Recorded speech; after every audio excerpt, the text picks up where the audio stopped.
काहीही केलं त्या वैद्यबुवांचा चेहरा माझ्या डोळ्यासमोरून जातच नाहीये रे. त्यांची घुसमट, त्यांचा अपमान, त्यांच्या जिव्हारी लागलेलं आहोंचं वागणं मला मला खूप त्रास देतंय रे.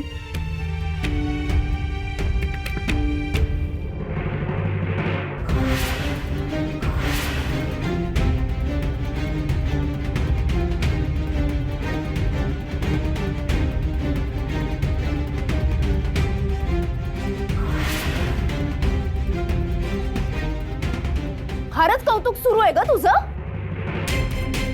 बाबाजी महाराज तुलाच का मठात बोलवतात? बोल. मालकीनबाई, काय करताय तुम्ही? केस सोडताय माझे, दुखताय मला. तुम्ही काय करताय? दुखतोय ना? दुखायलाच हवं. बोल, तुला का बोलवलं होतं मठात? सांग. तू माझी दासी आहेस हे लक्षात ठेव, आणि माझ्यापासून काही लपवायचं नाही. बोल.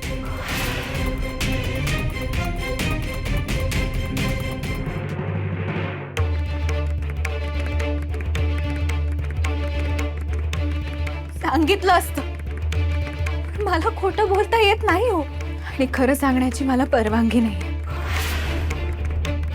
तुम्हाला जाणून घ्यायचंच असेल तर सासूबाईंना विचारा. मी बोलवू का? मालकीनबाई, ये दीडशाणे आगाऊपणा करतेस.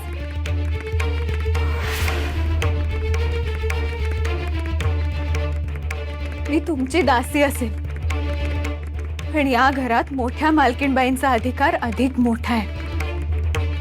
आणि उद्या जाऊन मला बाबाजी महाराजांनी किंवा सासूबाईंनी विचारलं तर तुम्ही मला एकटीला गाठून कसं विचारलं ते मला सांगावं लागेल. फारच चतुराईने उत्तर द्यायला लागलीस ग. हळूहळू दात दाखवायला लागलीस काय? तू मला चावण्याच्या आधी तुझे दात तुझ्याच घशात घालेन, लक्षात ठेव. पायातली वाहण आहेस तू, पायाखाली चिरडून टाकेन तुला.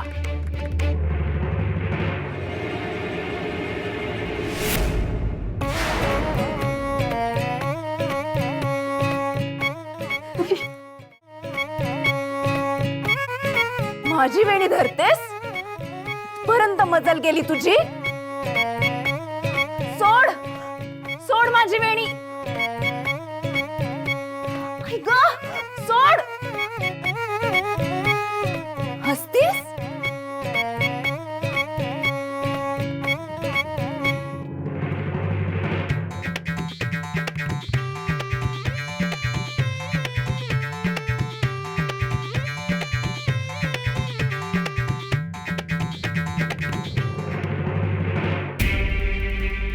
मालकीनबाई, तुम्ही माझे केस सोडले ते या मांडणीला आवडलं नाही.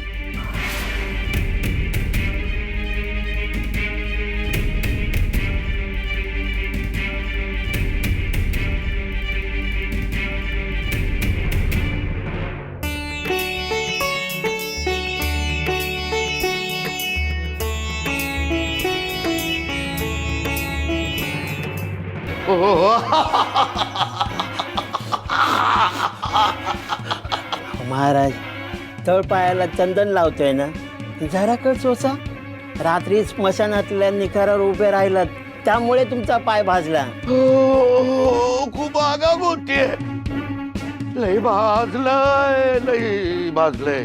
मग भाजणारच ना. कुणी सांगितलं निखारावर उभं राहायला? माझ्या गुरुना अघोरी बाबानं बळ दिलंय मला. वय फक्त निखाऱ्यावर नाही तर असं धगधगत्या आगीवर चाललं, उभं राहिलं तरी काही होता कामा नाही भैऱ्या. अशी सिद्धी मिळायला हवी. कुणी समोर आलं तर तत्क्षणी त्याच्या डोसक्यात काय चाललंय ते कळायला हवं मला. सूक्ष्म शरीराने अख्खं ब्रह्मांड फिरायचंय मला. हवेत उडायचंय मला. पाण्यावर तरंगायचंय मला. हे जमल तुम्हासनी? अरे का नाही जमणार? जमणार भैऱ्या, जमणार, नक्की जमणार. आणि त्यासाठी मी साधना करणार. त्यासाठी मी स्मशानात एका पायावर तपश्चर्या करणार, जीवाचं रान करणार.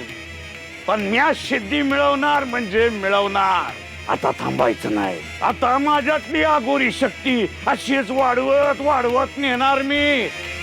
आणि त्या सखूला असं असं बोटावर नाचवणार आणि तिची मुंडी पिरगळून फेकून देणार.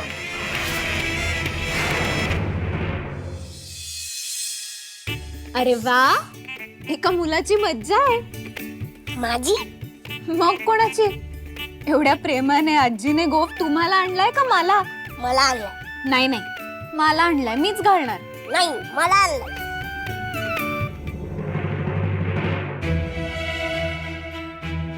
शंभूबाई, या गोफाची कडी सैल झाली हा. लक्ष ठेवा, किंवा आई आली की आईला दाखवा.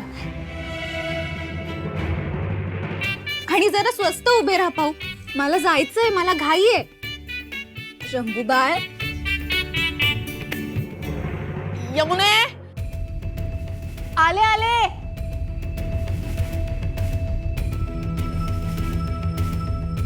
हे नको, हिच्यावर डाग आहे. हो, हिच्यावर डाग आहे. काहीच हरकत नाही. मी दुसरी अंगी घेऊन येते, तोवर इथेच उभे राहा. अजिबात कुठे जायचं नाही.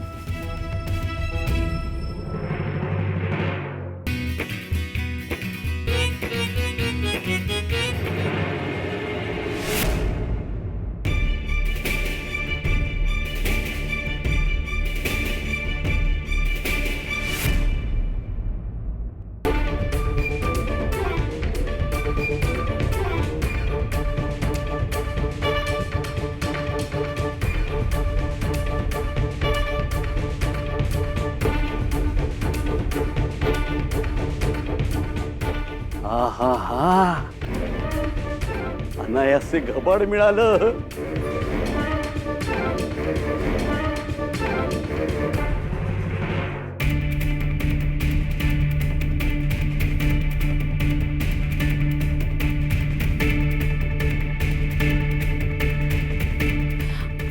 शंभू, अरे काय असं उघडा का फिरतोयस? कपडे का नाही घातलेस? रमाई, मामी अंगी आणतीये ना.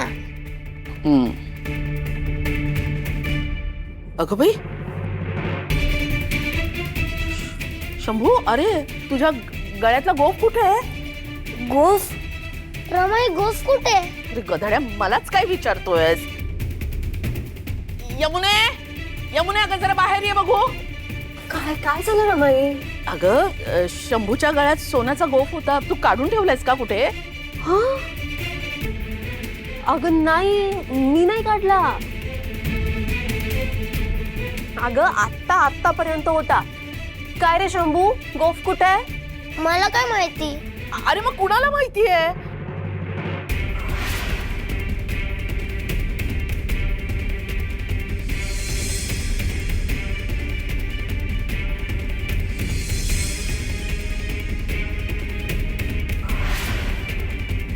यमुने, आता तू कसला विचार करतेयस? शंभूबाई, घ्या, कपडे घालून घ्या. पुरे झाला अवखळपणा.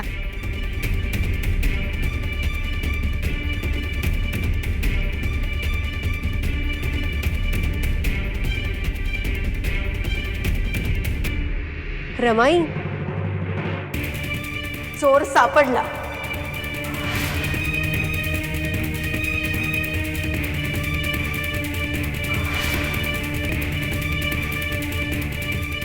म्हणजे?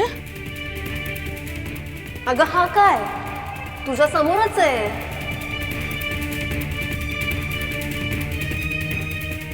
काय ग सखू, कपडे आणायला आत गेली होतीस की गोफ लपवायला?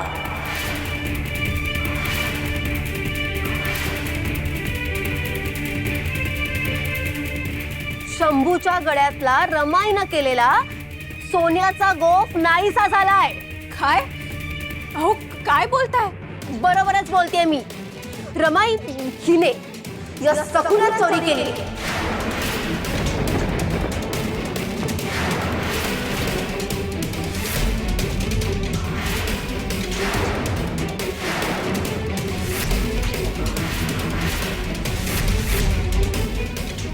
शंभूबाई, तुमच्या गळ्यातला गोफ कुठे आहे? ए सासूद मैना, उगाच काही माहित नसल्याचा आव आणून माझ्याच लेकाला विचारू नकोस. ते मी विचारून झालंय आणि गोफ तूच चोरलायस. वंस, अहो असं काय बोलताय? तुम्ही मला हवं ते बोला, पण चोरीचा माझ्या माथ्यावर असा कलंक लावू नका. अगं बाई, आता काय नवीन रामायण? नाही हो, मी चोरी केली नाहीये.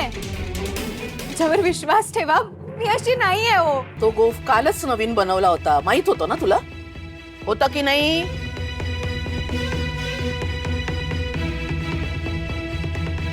शंभू बाळांचे केस पुसताना त्यांनी मला सांगितलं तेव्हा मी बघितलं. आणि मी त्यांना असंही म्हटलं होतं की गोफ सैल झालाय, आईला सांगा. सांभाळायला सांगितलं होतं की नाही शंभू बाळ? हो हो, मामी असंच म्हणाली होती. अगं टवळे, पण तो गोफ स्वतः जपावा असा विचार नाही का आला तुझ्या मनात? मोठी आहेस ना तू. अगं शंभूला घेऊन जायचं होतं यमुनेकडे. रमाई, अगं माझ्याकडे आली असती तर ही चोरी कशी करता आली असती? ए यमुने, मामीला चोर का म्हणतेस? तू गप्परा.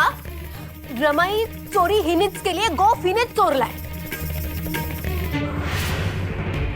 अरे बाप रे, त्यावरूनच वाद सुरू झालाय. आता ह्या वेळी जर मी घराबाहेर सटकलो तर माझ्याबद्दल संशय येईल आणि प्रकरण माझ्यावर शेकेल का? सध्या घरीच थांबलेलं बरं. हो नाही नाही, मी नाही घेतला. हो, तुम्हाला नाही म्हणत आहे हो मी. पण काय हो, आता सखू चोरी पण करायला लागली का? हो, म्हणजे तसंच दिसतंय. सखू, जिथे कुठे गोफ ठेवला असशील तिथून बऱ्या बोलानं आळून दे. यमुने, तू मामीला. शंभू, तू गप्परा. तुला काय समजतं यातलं? मला सगळं समजतं. तुम्ही खूप दुष्ट आहात. माझ्या सखू मामीला छळता. आधी यमुनीला गप कर. बघावं तेव्हा मामीच्या मागे लागलेली असते. बघितलंस रमाई, या सखूनी माझ्या शंभूवरती गारुड केलंय. अगं, आपल्याला दुष्ट म्हणण्या इतपत मजल गेलीये त्याची. कुणामुळे? हिच्यामुळे. अगं का माझ्या लेकाच्या मनात नको ते भरवतीयेस? तुझ्यामुळे ना शंभू बिघडत चाललाय. तुझे हे असे विदुळवाणे गुण जर त्याला लागले ना तर बघ, मग मी आहे आणि तू आहेस. तू चोर आहेसच. तू त्यालाही चोरी शिकवशील. नाही, मामीला चोर म्हणू नकोस. शंभू, आ, रमाई. अगं मी यमुने यमुने, अगं रमाई, यमुना मला नुसते मारले असते. आता मी दिगू मामाला सांगतो. अरे शंभू, अहो लहान आहे तो, ते त्यांना कशाला मारलं? हे तुझी बाजू घेतली म्हणून त्याची कड घेऊ नकोस हा. माझ्या मुलाशी कसं वागायचं हे तुझ्यासारख्या चोरटीकडून शिकायचं नाहीये मला. आज तुझ्यामुळे शंभू मला उलट बोललाय. आज तुझ्यामुळे शंभूला मार बसलाय. तुझ्यामुळे आज तुला सोडत नाही बघ.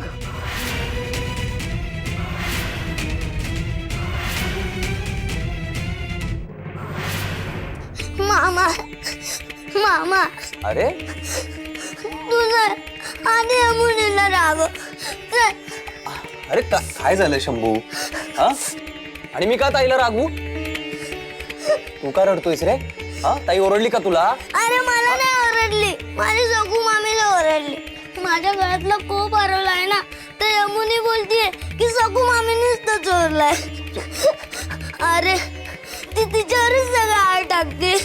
नाही रे, बाकी काही बोला, पण तुझी मामी म्हणजे सखू चोरी नाही करणार रे. मी पण मग तेच बोलतोय. चल आता तू यमुनीला राग. हो हो हो हो शंभू बाळा, अरे हो, चल चल. मी काल शंभूसाठी केलेला सोन्याचा गोफ माझ्या पुढ्यात टाक. बाकी मला काही माहित नाही. अरे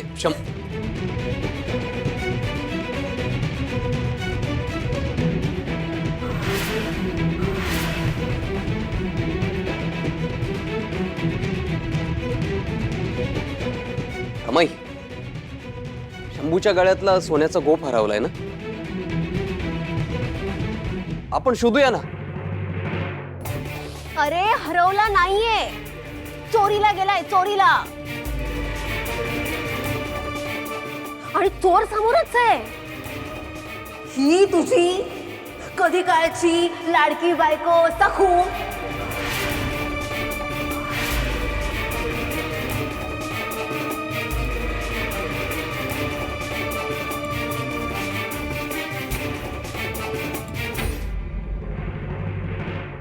नाही, मला नाही वाटत तसं.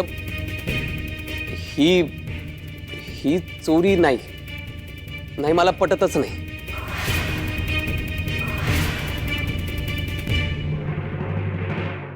अरे दिगू, पण अरे अरे यमुना, तुझी रमाई, अरे त्या असं म्हणतायत ना, म्हणजे काहीतरी तथ्य असेल की नाही? मालक मी स्वप्नातही चोरी करू शकत नाही हो. उलट मीच शंभूंना सांगितलं होतं तो गोफ सैल झालाय, कुठेतरी पडेल, सांभाळ म्हणून सांगितलं होतं की नाही. मोठी धूर्त आहेस ग तू. हा बरा पुरावा तयारच करून ठेवलास तू. म्हणजे चोरीचा आळ आलाच की आपल्याला हे आधीच सांगता येईल. तुला काय ओळखत नाही का मी? सासूबाई, मालकीनबाई, मालक, तुम्ही ओळखता ना मला. मुळातच लहानपणापासून मला दागिन्यांचा सोस नाहीये. मग हे असं वाईट कृत्य मी कसं करीन? खरंच मी चोरी नाही केली हो. हो, नाही म्हणजे माझा सखूवर कितीही राग असला, मी कितीही तिचा तिरस्कार करत असलो ना, तरी सखूला दागिन्यांची हौस नाहीये हे सत्य आहे. त्यामुळे सखू गोप चोरेल असं मला वाटत नाही. वाटलंच होतं मला. हा दिगू या सखूचीच बाजू घेणार. आपल्यापेक्षा सखू जास्त प्रिय आहे ना, तिच्यावर जास्त विश्वास आहे. अगं तसं नाहीये का ताई? आणि मला सांग, सखू असं का करेल? आपण सखूला ओळखत नाही का? अगं नाव बदलून जेव्हा ती या घरात आली तेव्हा तिने पगार सुद्धा मागितला नव्हता. म्हणाली होती की राहायला खायला पुरेल एवढंच द्या बस. आणि मी तिला नाणं दिलं होतं, माहितीये ना? ही सुद्धा तिने परत केलं होतं. आठवतंय ना तुम्हाला? अगं तिला गरजच नाहीये. आणि चोरी कोण करतो? एकतर ज्याला लोभ असतो, गरज असते, नड असते. अगं तिला गरजच नाहीये म्हणजे तिचा काही उद्देशच नाहीये ना त्या मागे. आहे ना, चोरीसाठी सखूकडे सबळ कारण आहे असं मी म्हंटल तर?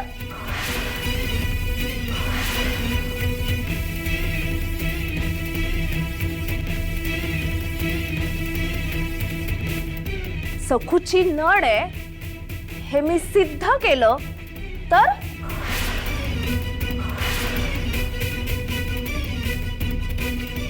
तर ती चोरी करू शकते ना?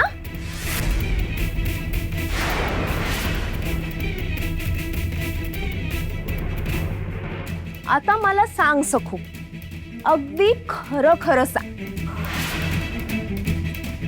काल तुझ्या माहेरचे गावातले वैद्य बुवा इथून गेले तेव्हा त्यांच्या मागे तू पण गेली होतीस ना?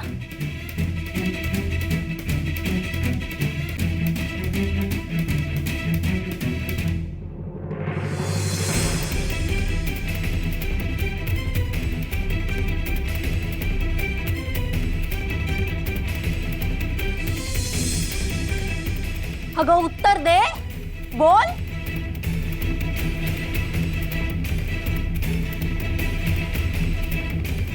हो, गेले होते. का गेली होतीस हे पण सांग आता सगळ्यांना, त्यांचे डोळे पुसायला. की त्यांची अडचण सोडवण्यासाठी काही शब्द द्यायला भेटलीस तू त्यांना. नाही हो, तसं नाहीये. नाही कसं? खोटं बोलतेस? मांजरीसारखी डोळे मिटून दूध पितेस? अगं सखू, जगाचे डोळे उघडे असतात, कळलं ना? आज सकाळीच गंगेने मला सगळं सांगितलंय.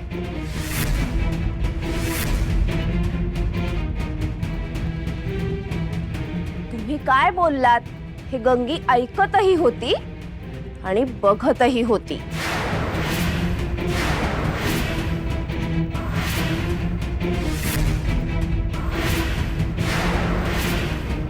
बुवा आजोबा, बुवा आजोबा, बुवा आजोबा, क्षमा करा मला, खरंच क्षमा करा. उठ बाळा, उठ. सासूबाई आणि आहोंच्या वतीने मी तुमची क्षमा मागते. मलाच लाज वाटते हो. नाही म्हणजे ज्या प्रकारे त्यांनी तुमचा अपमान केला मलाच असह्य झालं. त्यांनी असं वागायला नको होतं. चालायचंच बाळा, गरजवंताला अक्कलच काय, पण मानपान पण नसतो बाळा. तू वाईट वाटून घेऊ नकोस. तू तू वाईट वाटून घेऊ नकोस बाळा. तुळसा ही कुणा संग बोलतीये? पण बुवा आजोबा, गावावर आलेलं संकट दूर व्हायलाच हवंय. होईल, होईल बाळा. तो सर्व साक्षी विठुराया आपल्या सहस्त्र डोळ्यांनी बघतोय. त्याने मनात आणलं तर काही अशक्य नाही. होईल, काहीतरी होईल, नक्की होईल. हे तर त्या सखूच्या माहेरचे वैद्यभाऊ आहेत, पण ही तुळसा यांना कशी काय ओळखते आणि इतक्या जवळकीनं कशी काय बोलते? काय बोलते तेवढं महत्वाचं? विठुराया व्यवस्था करेल हे खरंय, पण त्यांनी मला निमित्त केलं असतं तर मला खूप आवडलं असतं. पण अजून वेळ गेलेली नाहीये. त्याच्या मनात असेल ना तर तो अजूनही वाट दाखवेल. माझ्याकडून सेवा करून घे, काहीतरी मार्ग नक्की सापडेल. बघते, उद्यापर्यंत नक्की काहीतरी होईल. मला संधी मिळाली की मी ताबडतोब तुम्हाला भेटायला येईल. पण तुम्ही सांभाळून जा आणि काळजी घ्या. हा, हो बाळा, तू पण आपली काळजी घे. येतो.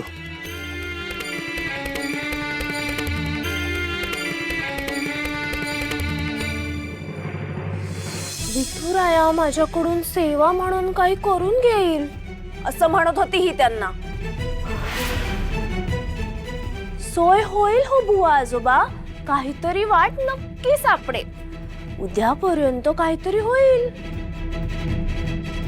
आणि सावकार असंही म्हणाली की मला संधी मिळाली तर मी तुम्हाला भेटायला ताबडतोब येईन.